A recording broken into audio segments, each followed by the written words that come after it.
Man needs very little to survive. And that little bit is always within his reach and freely offered by nature.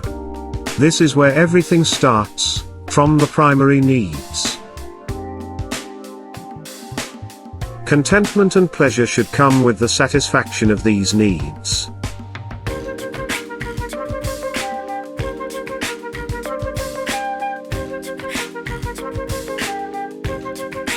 But that's just an outdated idea. If it had stayed at this level, there would have been just peace and harmony, which it really isn't. It was not possible. The man wanted more and more. He had to come out of the jungle and build a village, a city, a country, a civilization. He had to evolve. Consequently, primary needs became something to be neglected, and secondary ones took on increasingly important meanings. If in the beginning, a man only had in his possession the fur, which kept him warm, and the hunting bow, at most, today we depend on a multitude of objects that we have to carry with us wherever we go. Primary needs have completely changed their consistency. It is unimaginable that a man could only need food to live. He needs the following things. Fresh food that is cooked, tasty, diverse, pleasing to the eye and in large quantities, served in conditions of total hygiene. Diverse drinks.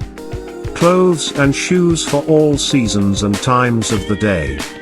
A house to live in, with bathroom and utilities. Television, telephone, health services, legal services. These are today's primary needs. No one can negotiate with anyone under these elements ever. It is inconceivable that even one of them is missing. It's not humanly possible. If someone lives like the bear in the Jungle Book, on what nature has to offer, he is either crazy, or lost and forgotten on a desert island. A primitive man carried very little food with him. He would eat whatever he found on the way, drank water from springs. What was in excess he abandoned with no regret. When he hunted an animal, he often took only a piece of meat with him. It was such a waste. Fruit trees remained unharvested every year, vines rotted on the hills, wheat, corn remained wild and all the crops were lost. But the primitive man didn't need more. He was full when food was handy and starved when it was scarce. It didn't even occur to him to collect, store, keep for later. He lived every day at a time. It was that simple. Today he has an additional list to the primary needs. His well-being depends on these things. Food is no longer an issue for him. If he's missing even one of the items on the new list, he feels miserable. In other words, a decent life is no longer sustained by the things that are really necessary, but by those that give pleasure, or satisfy an artificial need. You no longer eat because you are hungry, but because it tastes good, or you just feel like eating it. You don't dress because you're cold, but to look good, to be admired by others. You don't take shelter in a cave, but live in a house or apartment with all the facilities. You don't walk anymore, but drive a car.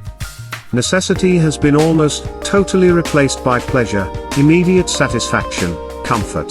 When the modern man leaves home today, even for a few minutes, he has to take a lot of things with him. If he forgets one, it could ruin his day.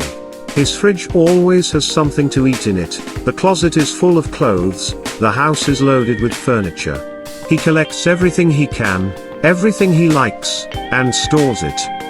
Today's man is a true collector of objects, and most of his free time, when he is not working for money, he spends organizing all these things that he owns. He cleans the house, washes, cooks, moves things around, takes care of himself.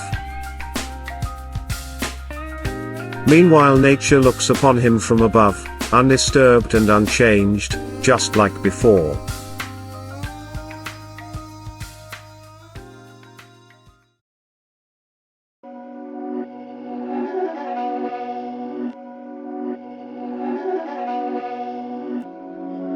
beats by Dallas, make it hurt.